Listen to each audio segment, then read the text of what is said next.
Hey guys, this is Chris with Hit Run Steel. Today I want to talk to you about stride length, okay? Stride length plays a really important role in how hard I can throw a baseball. It also plays a very important role of me getting my lower half involved in my delivery. So if you have a young pitcher especially, this is a very easy way to get their lower half involved in their delivery without you having to try to teach them how to do that, okay? And for an older kid, it can become, if they've learned this from a young age, it can become a checkpoint for them to know whether or not they are using their lower half, or if they've never heard it before, it's a way for them to use their lower half without them thinking about it, okay? It's very, very simple, okay? What I want to do is, I want to put my heel against the front of the rubber, okay? And I want to heel toe 7 steps. Make sure that it's the pitcher's 7 steps. So I'm 6'4" and I wear a size 13. I'm not going to take 7 of my steps and have my 7-year-old try to go 7 of my steps down the mound, okay? So I want to make sure that if whoever the pitcher is, this is his job. So I want to heel toe 7. I want to go 1, 2, 3, 4, 5, 6, 7, and draw a line. Okay, now, here's the thing. When I get up here on the rubber and I look down at that, that's a long way. It's a really long way.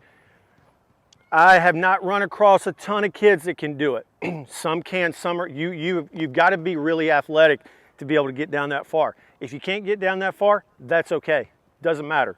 If I can only go 6, I go 6. If I go 6.5, I go 6.5. Most kids can go 5.5 to 6. Even kids who aren't very athletic can go 5.5 steps. Most kids can go 6, but we want to strive for 7, okay? When you do this, what you want to tell the pitcher is, I want you to get down to that line, that 7-step line, and I want you to do it with your right leg as a right-handed pitcher or your left leg as a left-handed pitcher, okay? What that makes them do is that makes them push off the rubber, and we talk about it in another video. I'm taking my right foot and I'm pushing the rubber back towards second base, and I want to get down to that 7 steps, okay? For me to get down there, I've got to engage my lower half. I have to push with my right leg.